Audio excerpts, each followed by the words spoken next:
let's talk about Klopp and the atmosphere for a minute. Because what he had to say today, I understand in one sense, he wants the atmosphere to be banging on Saturday. But you have to have it two ways. You cannot create an atmosphere that is what Anfield is on its best without having something coming back from the pitch. So look at the Manchester United game. It was flat all around, but the performance on the pitch was more flat. And Klopp was talking about needing the fans and needing the fans to get behind the team in that moment.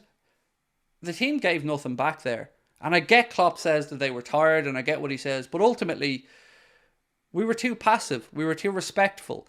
And the audience, in my opinion, needs to feed off what happens on the pitch. So Klopp said he doesn't want it to be because Arteta has a spat on the sideline or because of a crunch and that's the way football is. That's the way the English game has always been, and particularly that's the way Liverpool has always been.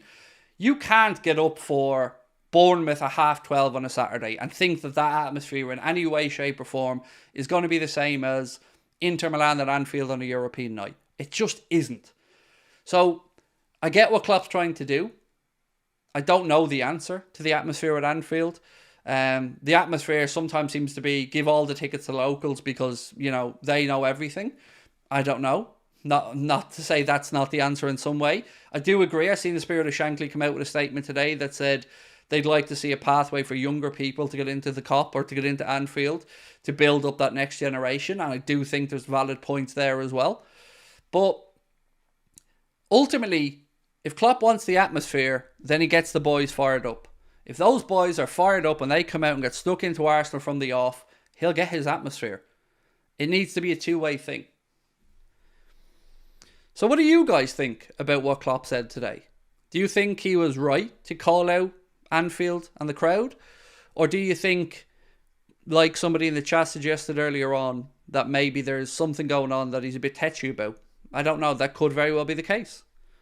He was right, said Bora Bora. Mo Salah said he was right. I agree with him. We need to be rocking on Saturday, said Blair's video channel.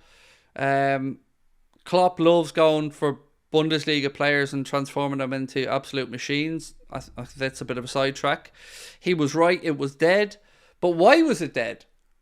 Like, I don't think anyone's going to disagree about the atmosphere being flat for the United game. I think we can take that as a given that we'll all agree on that. But why was it flat? It's a fair, like, this isn't like me a smart art. This is a genuine question. Why was it flat? Because you would think on the face of it, 4:30, Sunday, Anfield, fiercest rival, a chance to put them to the sword, a chance to go back top of the Premier League. It is an odd one that the atmosphere wasn't great. Jason Bean said Anfield was like crickets for United, better for West Ham. Lots of complaints about the crowd. The United game atmosphere started off pretty good, said Namon. It was the slow-paced tempo that ruined it. If we pressed and played the way we did against United, it would have been pumping. I truly believe that as well. And that's what I keep saying. I understand what Jurgen is saying. But it has to come from the pitch as well. The atmosphere can't be forced. Like, English football has never been one of these, like, maybe South America or perhaps in the Bundesliga where you've got a rhythmic music or a drum going through the game and people are bouncing, singing all the way. That's atmosphere and it's good, but it's not intimidating. Intimidating atmospheres come from a bear pit atmosphere, a vitriol, anger, frustration, and that's a living, breathing thing that sometimes, like Klopp said, does take Mikel Arteta to say something stupid on the sideline or Andy Robertson to chase Leo Messi the length of the pitch and put in a crunching tackle. Sometimes that's what's needed to get the crowd up, but it has to be a two-way thing. The crowd need to respond to the pitch and, of course, the pitch need to respond to the crowd. Are the fans bored? I mean, look, the lazy answer with the atmosphere is always to blame tourists. Always. Every time I see this conversation, the only answer you ever see is it's all the locals, it's all the tourists, they're there taking pictures, they don't know the songs, they're not da-da-da-da. And some of it is that. So, of course, that's a part of it. But I will ask the same question I always ask. Who's supplying them with the tickets? Who's selling the tickets to get them onto the Kop?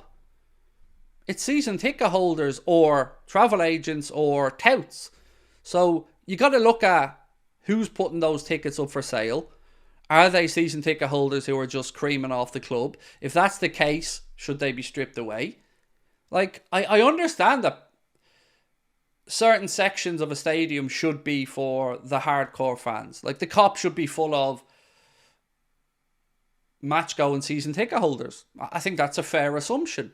Everybody wants to experience the Kop. Of course we do. I've been lucky enough to be on the Kop many times. But I do think there's something to it. And I also think there's something to the Kop being a younger person's area. So whether you're a 16, 17 to 24, 25-year-old boy or girl and you want to be on the Kop, I think that makes more sense. I know as a 42-year-old man, my days of being in a terrace or on a Kop like that are over. I would much rather be sitting on the halfway line, looking down from a nice elevated position and comfortable and singing. But also, this is something else that doesn't get spoken about enough. A lot of you guys will have been to Anfield. Now tell me, have you ever been told to shut up? Or have you ever been shushed? Or have you ever been told to sit down? Because I can tell you I have. I can tell you people I know who have. If you're in a main stand, I was in the first row of the King Kenny stand for Liverpool versus Spurs. And it was 1-1, the game. Kane scored for Spurs. And I got up and said something to the linesman. I think I called him a shithouse or something. And I had a parent sitting beside me with 2 young kids who asked me to tone down the swearing. And of course I respect her viewpoint.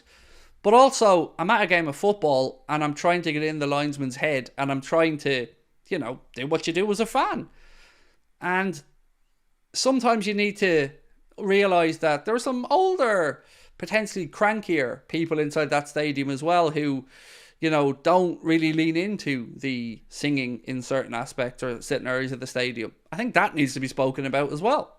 They sell tickets to local supporters in general sales who put you in the top corners of the main stand.